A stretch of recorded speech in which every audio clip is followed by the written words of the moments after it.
Hello everyone, welcome to my YouTube channel. This is my first video on YouTube.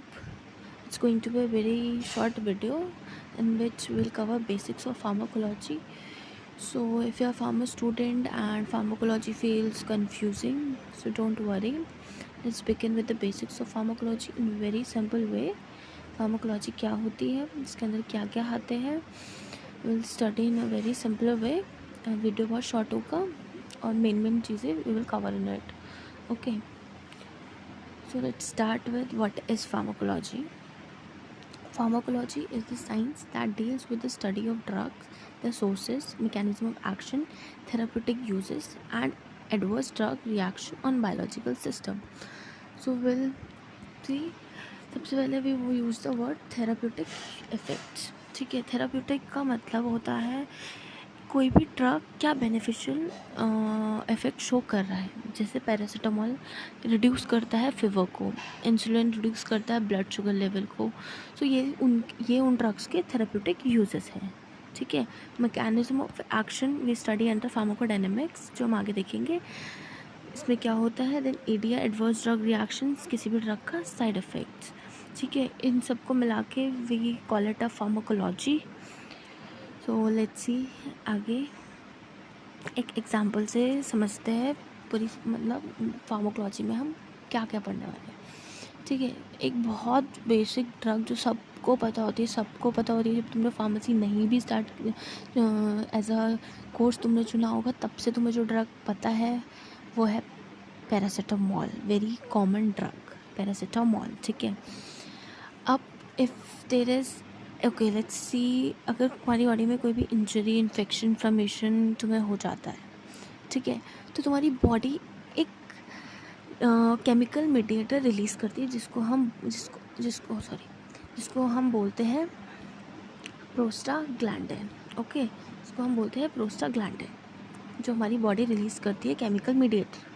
ठीक है, अब ये prostaglandin क्या करता है, ये प्रोस्टाग्लैंडिन जो केमिकल है ये हमारी बॉडी में फीवर, पेन, बॉडी एक, ये सब चीज़ें इंड्यूस करता है. अब हमने ले ली, हमको बॉडी पेन हुआ, ठीक है, हमने ले ली पैरासीटामॉल. हमें पता है, हमको पता है पैरासीटामॉल बहुत सेफ ड्रग है. एक सेफ ड्रग है मतलब यूज़ करते हैं, फीवर वगैरह हुआ, क्या ले लिया, पैरासीटामॉल ले लो. ठीक है, अब हम देखते हैं पैरासीटामॉल काम कैसे करती है. हम पूरा डीप उसके मैकेनिज्म ऑफ एक्शन में नहीं जाएंगे, बट लेट्स सी कैसे होता है. ठीक है, अब पैरासीटामॉल हमने ली. अब पैरासीटामॉल क्या करेगा, पैरासीटामॉल हमारे ब्रेन में जाएगी और हमारे ब्रेन में एक एंजाइम प्रेजेंट है, COX, साइक्लोऑक्सीजिनेज एंजाइम. ठीक है, इनको बिल्कुल मतलब दिमाग में बिठा लो बस. ये एंजाइम बहुत इम्पॉर्टेंट है, बहुत बेसिक है. किसी ने कभी पूछ लिया कि क्या होता है, कौन से पैरासीटामॉल कौन से एंजाइम को ब्लॉक करता है, you should no cyclooxygenase enzyme. ठीक है, बहुत बेसिक एंजाइम अभी से याद करना शुरू कर दो. छोटे ये चीज़ें ना बहुत काम आती है बस. ठीक है, ये वहाँ जाके साइक्लोऑक्सीजिनेज एंजाइम को ब्लॉक करता है. तो साइक्लोऑक्सीजिनेज एंजाइम क्या करता है, वो रिड्यूस कर देता है हमारे प्रोस्टाग्लैंडिन के प्रोडक्शन को. ठीक है, प्रोस्टाग्लैंडिन, वही प्रोस्टाग्लैंडिन जो बॉडी में फीवर, पेन, बॉडी एक क्रिएट कर रहा था, उसको रिड्यूस कर देगा, उसके प्रोडक्शन को. अब जब प्रोस्टाग्लैंडिन का प्रोडक्शन रिड्यूस हो गया है, तो अब क्या होगा, हमारी बॉडी में फीवर, पेन, ये सब डिक्रीज़ हो जाएगा. जो भी प्रोस्टाग्लैंडिन इंड्यूस कर रहा था, पेन वगैरह, वो कम हो जाएगा अगर जब वो ब्लॉक हो जाएगा. ठीक है, अब लोग क्या करते हैं, पैरासीटामॉल कभी भी कितना भी ले लेते हैं, बिना किसी डोज जाने, बिना डॉक्टर की एडवाइस लिए कितना भी डोज ले लेते हैं दिन में. नहीं, ऐसा बिल्कुल भी नहीं करना है. ठीक है, for adults therapeutic dose is different, for childrens therapeutic dose is different, for pregnant ladies therapeutic dose is different for everyone. तो ऐसा बिल्कुल भी नहीं करना है कि तुम दिन भर में 3 4 गोलियाँ खा रहे हो. This is not good, not ethical. Okay, so क्या होगा अगर तुम ज़्यादा अमाउंट में पैरासीटामॉल ले लो. अगर किसी भी चीज़ को ज़्यादा करो तो वह हमेशा नुकसान ही करता है, ये हमने बचपन से सुना है. ठीक है, इस नुकसान को हम ड्रग उसमें बोलते हैं toxicity. Okay, how we will understand the major toxicity of paracetamol, जो वो पैरासीटामॉल क्रिएट करता है. पैरासीटामॉल डायरेक्टली इफ़ेक्ट करता है हमारे लीवर को. इट्स वेरी इम्पॉर्टेंट क्वेश्चन कि अगर पैरासीटामोल को अगर ज़्यादा ले लिए तो वहाँ के कौन सी ऑर्गन में इफ़ेक्ट पड़ेगा सबसे ज़्यादा, तो वो है हमारा लिवर। ठीक है, तो हाँ, और लिवर के डिसफंक्शन को वी कॉल इट हिपैटोटॉक्सिसिटी। जहाँ भी हम हिपैटो वर्ड यूज़ करेंगे दैट मीन्स लिवर। ठीक है, हिपैटोटॉक्सिसिटी पैरासीटामोल क्रिएट करेगा अगर हमने उसको ज़्यादा अमाउंट में लिया, जो कि है लिवर डिसफंक्शनिंग।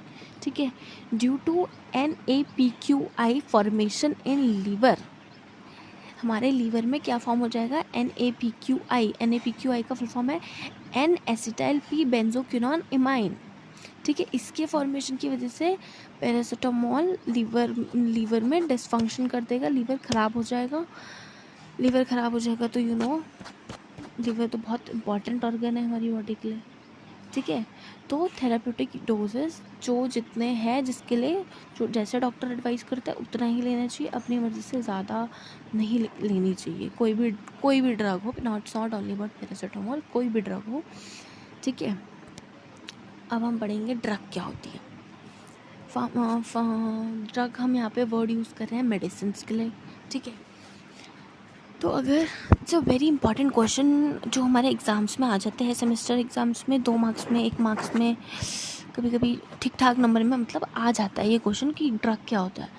अब किसी को याद रह गया तो बहुत अच्छी बात है, तो वो लिख सकता है, WHO ने जो डेफिनेशन ड्रग की दी है उसको लिख सकता है, तो बहुत अच्छी बात है, जो कि है according to WHO, a drug is any substance or product used to or intended to be used to modify or explore physiological system or pathological states for the benefit of the recipient।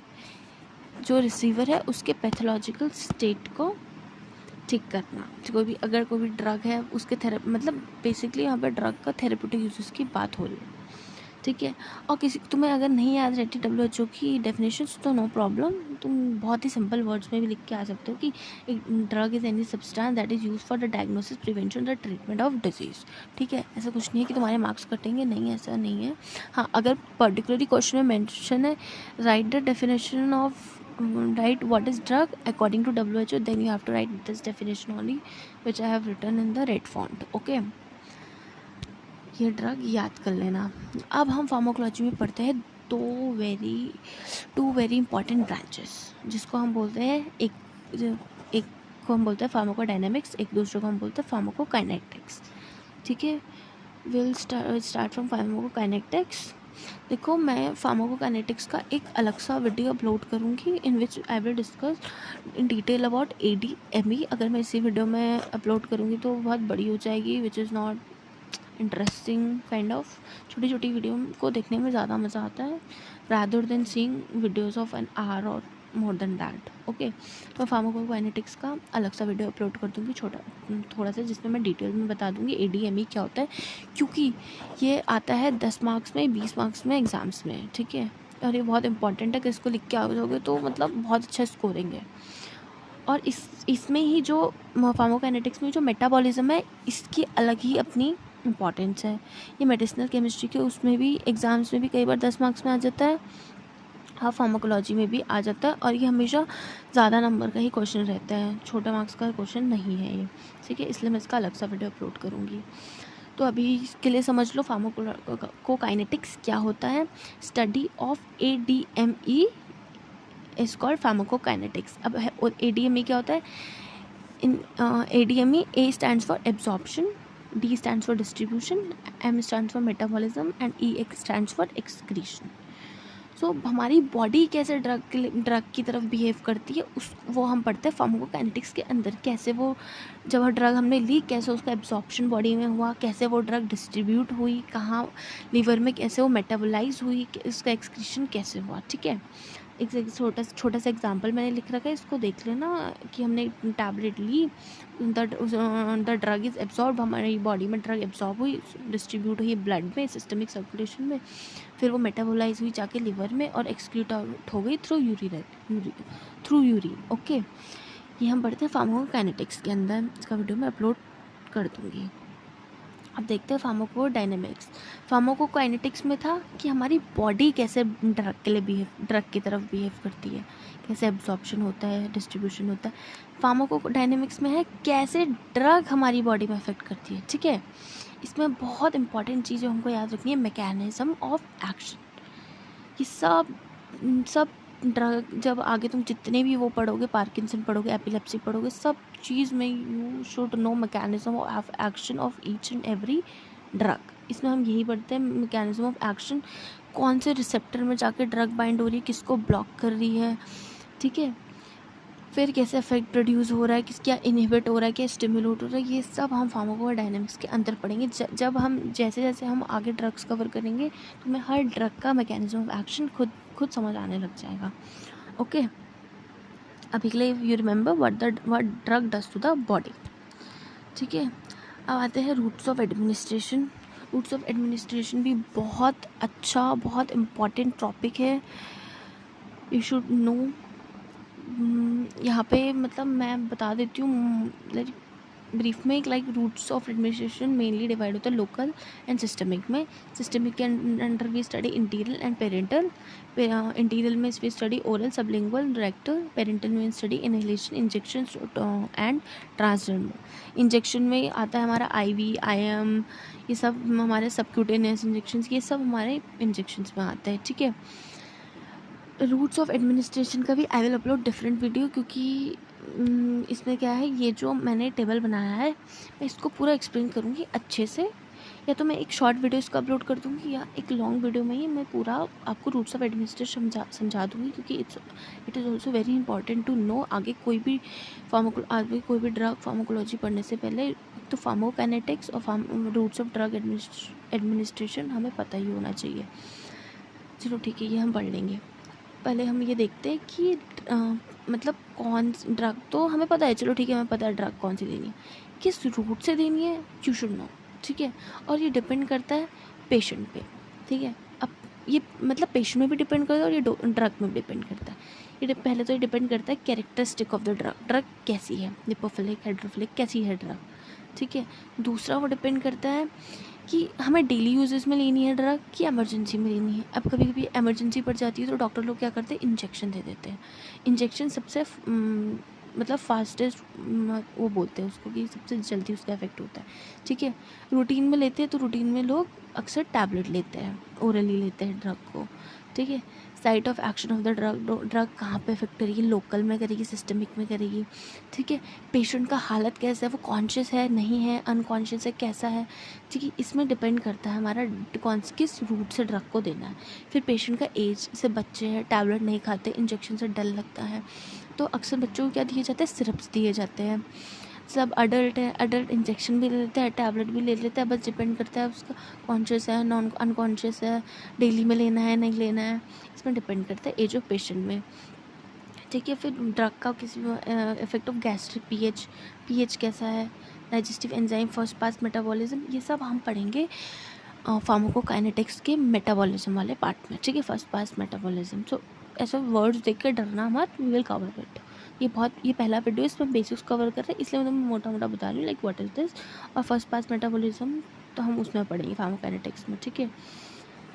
Then comes ये root of administration, मैं video बना दूँगी। Then किसी भी drug का हम side effect ज़रूर पढ़ते हैं, मतलब contra indication we should know for the every drug, ठीक है। कभी एंटीबॉडी कोई भी दवाई ले ली, उसके बाद कई बार होता है दवाई लेने के बाद वॉमिटिंग हो जाती है, कई बार दवाइयाँ लोग बोलते नहीं गर्म हो गई, रैशेस आ जाते हैं बॉडी में, रेड तो ये सारे साइड इफ़ेक्ट है किसी ड्रग के, you should know, okay. So इस वीडियो में इतना ही रखते हैं, आगे will cover routes of administration, pharmacodynamics. और मैं एक बहुत इंपॉर्टेंट चीज़ आगे बताऊंगी, इट्स लाइक किसी भी ड्रग का अगर कोई आंसर लिखना है ना एग्ज़ाम में, तो कैसे लिखना है, ठीक है। मैं ये बिल्कुल से ज़रूर इस वीडियो में एक वीडियो में शॉर्ट क्लिप में कवर करूँगी कैसे आंसर लिखना है, ठीक है। ओके, सो इस वीडियो में इतना ही। Thank you for watching, please like, share, comment and subscribe. आपको वीडियो कैसा लगा, आगे कौन कौन सी वीडियोज़ मैं अपलोड करूँ, आप कमेंट सेक्शन में बताइए। Okay, thank you.